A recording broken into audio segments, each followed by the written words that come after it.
Assalamualaikum warahmatullahi wabarakatuh. Selamat pagi semuanya. Semoga selalu dalam keadaan yang sehat dan berbahagia.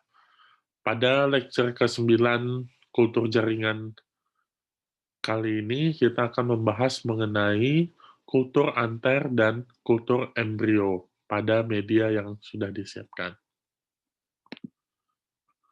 Anter atau tepung sari secara alamiah fungsinya untuk menyerbuki ataupun membuahi. Jadi di belakang ini ada gambar contoh dari antera. Nah, antera terdiri dari serbuk-serbuk sari yang fungsinya nanti adalah untuk membuahi putik. Sehingga fungsinya tidak lain adalah untuk sebagai organ reproduksi tanaman. Keberhasilan kultur antera telah dilakukan pada spesies Datura inoxia, Nicotiana tabacum, atau tembakau, Hevea brasiliensis, pada kapas, Vitis vinifera, anggur, kemudian pada famili rumput-rumputan, dan famili anggrek. Teknik kultur anter relatif sederhana dan efisien, karena yang kita butuhkan hanyalah polen, lalu kita tumbuhkan ke media. Namun, jika kita kritis menentukan perkembangan polen yang tepat, apakah polen masih muda ataupun polen sudah membuahi, maka akan lebih meningkatkan keberhasilan kultur antera. Kultur antera berfungsi dan mampu menghasilkan tanaman haploid atau tanaman yang hanya mempunyai satu genom saja. Istilah yang terbaru dinamakan sebagai monohaploid. Keuntungan tanaman monohaploid adalah dapat digunakan untuk program pemulihan tanaman, dapat mengetahui sifat tanaman monohaploid dengan jumlah genom yang terkecil. Dari tanaman monohaploid diperkirakan dapat menghilangkan sifat resesif atau sifat yang tidak kita inginkan pada tanaman. Lalu, tanaman monohaploid ini, agar ia bisa tumbuh nantinya lagi, maka harus digandakan kromosomnya menjadi diploid. Karena haploid ini adalah dia memiliki konstitusi genetik N, dan biasanya konstitusi genetik N itu pada sel gamet, sehingga harus mengganda menjadi 2N agar bisa tumbuh menjadi individu. Caranya adalah setelah kita dapat tanaman monohaploid dari kultur anter, maka untuk menjadikannya diploid agar bisa tumbuh dan berkembang menjadi tanaman utuh, maka caranya pertama, memberikan perlakuan rangsangan kromosom dengan menggunakan kolkisin, senyawa kimia kolkisin, atau juga dengan mengadakan persilangan antara sesama tanaman yang monohaploid. Semisal tanaman monohaploid padi, kita silangkan dengan tanaman monohaploid padi, maka akan dihasilkan filial yang diploid. Yang perlu digarisbawahi adalah penggunaan mutagen kimia atau fisik untuk menggandakan kromosom tadi mempunyai probabilitas tanaman tersebut tahan terhadap penyakit dan lain-lain, daya hasil lebih tinggi, lebih cepat berbuah, toleran terhadap kadar garam dan cekaman lain, meningkatkan kualitas nutrisi, serta menghilangkan metabolit yang merupakan racun bagi binatang atau manusia. Ini merupakan contoh dari kultur eh, kultur bagian umbi ya. Jadi ini sebenarnya bukan kultur antera.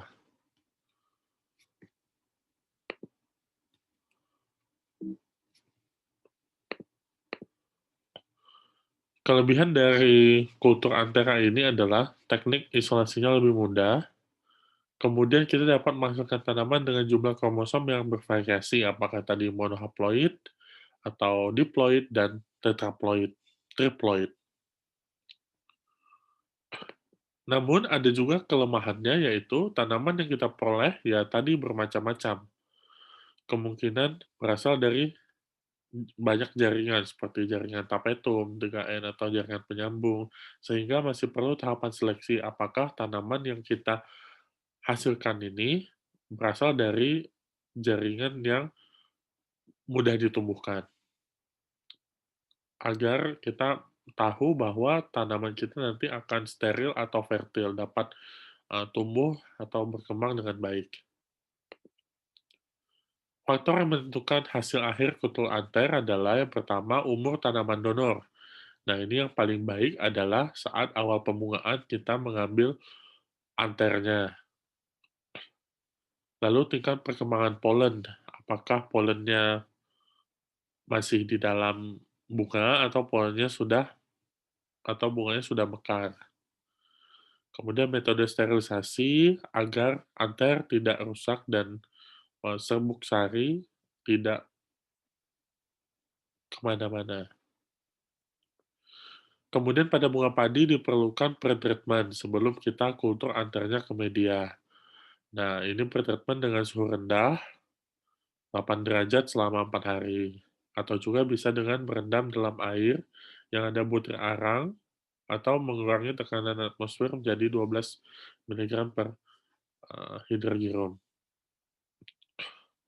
Lalu metode diseksi saat kita memotong tabung dari anternya harus hati-hati agar tidak terkena anternya.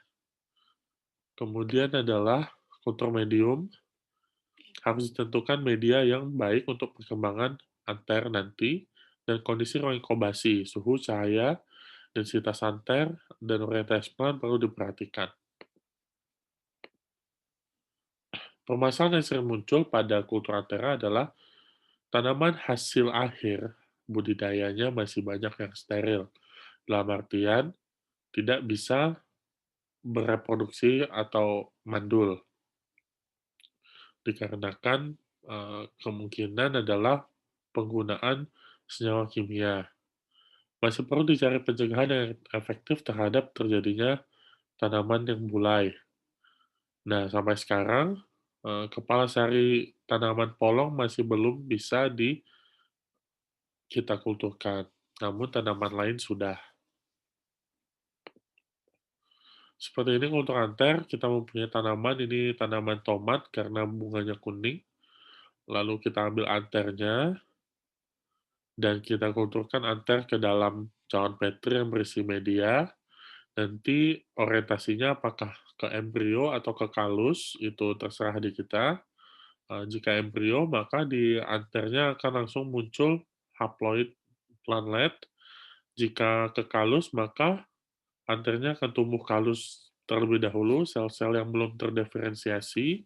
Kemudian dari sel-sel yang belum terdiferensiasi atau kalus ini akan tumbuh menjadi plantlet. Yang kedua, kita akan membahas mengenai kultur embrio. Sesuai namanya, embrio adalah bakal atau calon tumbuhan yang terdapat dalam biji. Seperti di gambar, ini ada biji kacang merah. Jika kita kupas bijinya, maka di tengah-tengah akan tampak seperti benjolan warna kuning. Nah, itu merupakan embrio pada kacang-kacangan seperti itu. Nah, kultur embrio adalah mengambil embrio dari biji dan mengecambahkannya dalam kondisi yang aseptik. Jadi untuk kultur embrio yang diambil adalah embrionya, bukan cangkang dari bijinya. Latar belakangnya adalah kadang embrio tumbuhan gugur sebelum berkembang. Banyak embrio yang mati, entah itu karena faktor lingkungan ataupun faktor genotip dari tanaman itu. Ada yang beberapa spesies tanaman yang agak sulit ditumbuhkan. Untuk meningkatkan keberhasilan pertumbuhan embrio, maka kita lakukan kultur embrio, disebut sebagai embryo rescue. Nah, apa sih penyebab kegagalan embrio yang tadi? Bisa jadi disebabkan oleh ketidakcocokan antar spesies atau genus. Contoh kasus adalah persilangan antar spesies. Ia terlihat berhasil, tapi dalam fase lanjutan, embrio tidak berkembang. Berhasil menghasilkan biji, tapi saat biji dari persilangan antar spesies itu ditanam, maka embrionya tidak tumbuh. Terjadi ketidakcocokan juga antara pistil dan stigma, antara serbuk sari dan putik, yang mempengaruhi perkembangan polen tube, sehingga tidak eee, tidak membuah secara utuh. Ada juga yang fertilisasi terjadi antara eee, ovum dan antara sel sperma, namun embrio tetap abort atau tetap rusak. Kemungkinan juga adalah faktor lingkungan. Pada tahun 69 sebenarnya Lange telah mengisolasi sebanyak 1.888 embrio dari barley contohnya, dan ia hanya menghasilkan 201 bibit saja. Saat itu barley memang sulit ditanam. Nah, penyebab dari rendahnya viabilitas itu adalah pertama ada kemungkinan kontaminasi atau embrio terlalu kecil. Ya, barley sangat kecil ya. Kemudian terjadi juga gangguan perkembangan embrio, bisa jadi karena kerusakan atau kondisi yang belum sesuai untuk pertumbuhan embrionya. Tujuan utama dari kultur embrio adalah untuk menyelamatkan embrio yang kemungkinan besar gugur atau mati sebelum buah menjadi matang. Jadi, pada beberapa jenis tanaman, embryo rescue ini sangat membantu karena jika tidak kita adakan embryo rescue atau kultur embrio, maka spesies tanaman tersebut nantinya akan punah lama-kelamaan. Ada dua macam kultur embrio. Yang pertama, kultur embrio dari biji yang masih muda, biasanya dilakukan untuk menyelamatkan embrio pada fase awal perkembangannya. Kultur ini diyakini sulit ya, karena embrionya masih butuh nutrisi yang kompleks, dan itu harus kita cukupi dalam media kultur.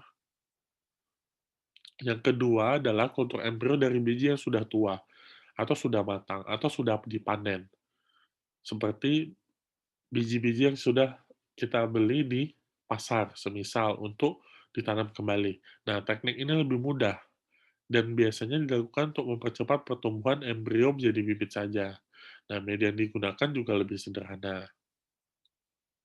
Contohnya, kita ingin menginduksi perkecambahan pada biji yang dorman, sehingga untuk memperpendek siklus pemulihan tanaman. Misal kita punya biji jagung yang kita beli di pasar untuk ditanam, maka kita bisa saja tanam di media, karena akan lebih mudah tumbuh. Karena unsur hara yang diserap lebih cepat, lebih mudah tersedia, sehingga tanaman bisa tumbuh dengan baik. Ini contoh sederhana dari kultur embrio. Gambar A adalah, mmm, ya, gambar A adalah embrio yang sudah dibelah, dipotong, kemudian dikulturkan ke media agar padat, dan nanti tumbuh planlet di sini yang sudah berakar dan bertunas. Kemudian planlet tadi dipindahkan ke tanah untuk diaklimatisasi. Teknik kultur embrio. Untuk kultur embrio, biasanya tidak ada masalah dengan sterilisasi, karena embrio ini letaknya di dalam biji dan tidak terpapar oleh lingkungan, maka kontaminasinya lebih rendah. Nah, permasalahannya adalah muncul saat kita mengambil embrio. Embrio yang masih sangat mudah, sulit diambil tanpa adanya kerusakan jaringan. Jadi kita memang harus ekstra hati-hati saat mengisolasi embrio dari biji. Jika tersentuh sedikit saja, maka jaringannya akan rusak. Nah, teknik pengambilan embrio ini tergantung pada spesies tanaman yang digunakan. Semisal embrio pada biji kacang merah ataupun jagung itu lebih mudah diambil embrionya karena berukuran lebih besar ketimbang embrio dari biji, katakan biji bayam ataupun biji kangkung, seperti itu. Faktor yang mempengaruhi keberhasilan kultur embrio ada 7. Itu adalah genotip, fase perkembangan embrio, kondisi tanaman induk, komposisi media, oksigen, cahaya, dan suhu. Kita bahas satu-satu. Yang pertama adalah genotip. Pada spesies tertentu, embrio mudah ditemukan. Ada juga yang susah ditemukan. Nah, ada perbedaan antara kultivar dalam satu spesies. Jadi walaupun ia spesiesnya sama, sama-sama padi, tapi jika ia kultivar atau varietasnya beda, apakah Ciherang atau Inpari, atau IR64, itu belum tentu embrionya mudah ditemukan. Barangkali ada juga yang tidak sulit ditemukan, makanya kita butuh embryo rescue. Faktor yang kedua adalah fase perkembangan embrio. Seperti yang sudah disebutkan beberapa kali, embrio yang masih sangat mudah, sulit untuk ditemukan secara in vivo. Kemudian terdapat teknik untuk embrio yang sangat mudah, yaitu kita menanam embrio tadi dengan dekat dengan endosperma atau jaringan hipokotil. Mengapa? Karena embrio tadi masih sangat muda itu membutuhkan unsur hara yang kompleks. Dan endosperma memang adalah gudang unsur hara bagi biji. Sehingga embrio tadi bisa mengambil unsur hara dari endosperm. Faktor ketiga, kondisi pertumbuhan tanaman induk. Nah, tanaman induk ini harus sehat, harus baik kondisinya, agar karena embrio itu bergantung dari kondisi tanaman induk. Oleh karenanya, tanaman induk ini harus ditumbuhkan biasanya di greenhouse yang kondisinya terjaga dan bisa dikontrol setiap saat. Kadang juga untuk memperbesar ukuran embrio, tanaman diberi gibberellin. Faktor yang keempat adalah komposisi media. Nah, embrio yang tadi masih muda atau belum berkembang itu butuh komposisi media yang kompleks. Apakah itu unsur makro ataupun mikro, itu sangat dibutuhkan. Nah, dalam media, komposisi media, maka yang lebih penting adalah pH-nya. pH 5-6, tidak boleh terlalu masam ataupun terlalu basah agar unsur hara tadi terserap dengan baik. Selain makro dan mikro, gula dibutuhkan sebagai sumber energi. Nah, untuk embrio yang sudah berkembang, gula yang diperlukan 2-3% saja. Untuk embrio yang masih muda, diperlukan lebih banyak sumber energi 8-12% pada medianya, dan dilakukan penambahan agar 0,6-0,8%. Lalu juga ditambahkan ZPT dari golongan oksin dan sitokinin. Nah, biasanya kadang digunakan, kadang juga tidak digunakan. Ini tergantung dari fungsi. Kalau misalnya ingin menginduksi kalusnya terlebih dahulu, maka ZPT ini akan kita gunakan. Vitamin kadang dibutuhkan, tetapi biasanya sudah ter-include atau tercampur dalam media instan. Ada juga beberapa spesies yang tumbuh dengan baik jika kita tambahkan air kelapa atau ekstrak malt. Faktor kelima, oksigen. Oksigen ini dibutuhkan untuk embrio yang ditanam secara in vitro. Lalu faktor keenam, cahaya. Nanti pada tahap awal perkembangan, embrio itu harus ditemukan pada kondisi gelap selama 7-14 hari. Kemudian nanti kita pindahkan ke tempat yang lebih terang agar klorofilnya terbentuk dan bisa berfotosintesis. Faktor yang ketujuh adalah suhu. Suhu optimum penting dan tergantung pada spesies tanamannya. Namun umumnya suhu optimum itu antara 22-24 derajat Celcius.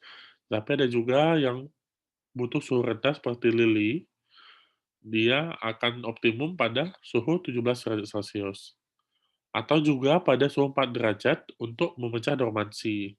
Semisal ada tanaman yang sulit berkecambah, maka kita masukkan dulu ke dalam kulkas 4 derajat untuk memecah dormansinya. Setelah nanti ia berkecambah, baru kita pindahkan keluar. Ini sudah saya coba pada pir, jadi pir itu kan agak sulit berkecambah karena tanaman subtropis, maka masukkan ke kulkas antara 2 sampai 3 minggu, sudah muncul tunas dan akarnya. Aplikasi kultur embrio yang pertama, membantu percambahan yang sulit. Nah, pada spesies tertentu, jika ditanam secara konvensional akan sulit, maka dibutuhkan teknik embrio ini, contohnya Colocasia esculenta atau pada taro, semacam taro atau talas, lalu ada Musa balbisiana pada pisang dan pinus. Aplikasi yang kedua, untuk percambahan biji tanaman parasit. Nah, yang tanpa inang, tanaman ini tidak dapat berkecambah. Contohnya adalah mawar dan bunga iris. Ini sejatinya mereka adalah parasit. Aplikasi yang ketiga untuk memendek atau mempersingkat siklus breeding atau pemulihan tanaman. Contohnya pada anggrek, kemudian mencegah embrio abortion pada tanaman buah yang eh, buahnya matang sebelum embrio berkembang. Jadi, embrio itu tidak ada sumber makanan lagi. Maka perlu di rescue atau diselamatkan. Contohnya pada paling sering terjadi pada buah persik, buah seri, aprikot, plum. Nah, ini seperti saya bilang tadi, transport air dan mineral menjadi terhambat karena buahnya sudah matang duluan. Jadi, nanti embrio tidak berkembang. Selain itu, aplikasinya juga untuk mencegah aborsi embrio karena ketidakcocokan. Contohnya pada persilangan interspesifik antar tanaman diploid atau tetraploid dan intergenik. Lalu juga aplikasinya untuk pembajakan vegetatif. Nah, pembajakan vegetatif lebih mudah dilakukan dengan eksplan yang berupa embrio. Contoh pada family rumput-rumputan dan family pinus. Embrio digunakan sebagai eksplan, lalu kita induksi untuk pembentukan tunas pertumbuhannya. Yang ketujuh adalah untuk produksi tanaman haploid. Nah, pada persilangan tertentu, menghasilkan kromosom yang telah tereliminasi salah satu tertuanya. Nah, untuk menghindari aborsi embrio, maka kita lakukan penyelamatan embrio. Nah, contoh pada kasus Hordeum vulgare dan Hordeum bulbosum dilakukan kultur embrio. Nah, ini contoh bulbosum method. Hordeum vulgare ini adalah barley, dan Hordeum bulbosum adalah wat relatifnya, atau kerabat jauhnya. Jadi, disilakan Hordeum vulgare dengan Hordeum bulbosum, terjadilah anakannya atau filialnya, namun ya tadi, karena ini interspesifik atau persilangan antar spesies, maka terjadinya embrio aborsi itu lebih tinggi, maka diperlukan embryo rescue. Dan nantinya hasil akhirnya haploid barley-nya 2N sama dengan X sama dengan 7 atau haploid. Kemudian nanti untuk ini ditumbuhkan, maka kita perlu menggandakan kromosomnya, baik dengan colchisin ataupun dengan persilangan antar sesamanya.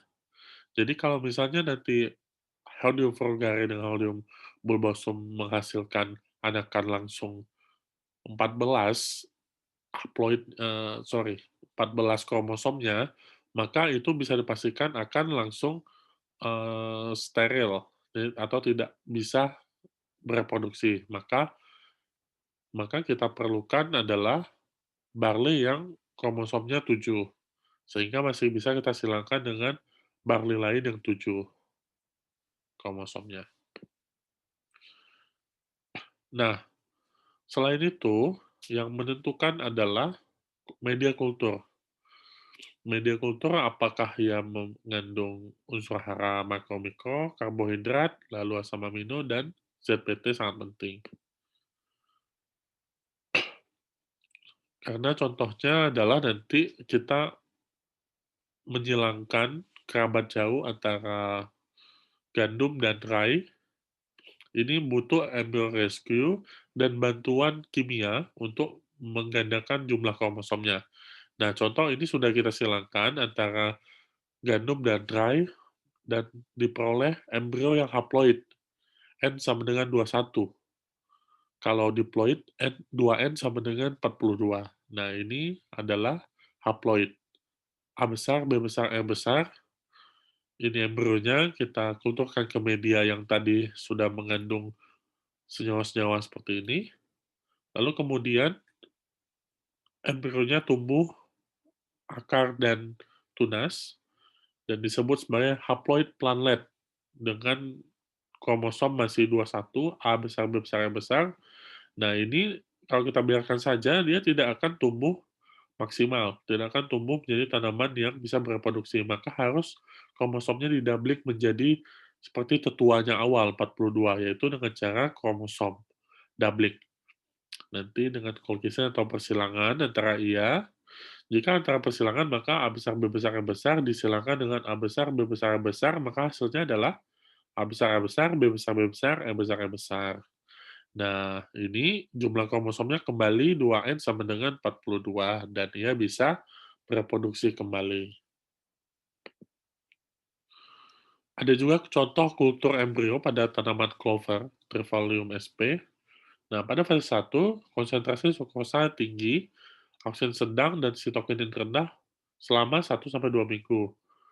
Lalu embrio akan mengalami hambatan pertumbuhan dan harus dipindah menjadi fase 2. Di fase 2, sukrosa normal, oksin rendah, dan sitokinin sedang. Embrio tumbuh lagi dan kadang tunas mulai terlihat. Fase 3, embrio dengan tunas dipindah ke media dengan oksin rendah dan sitokinin tinggi untuk stimulasi perbanyakan tunas.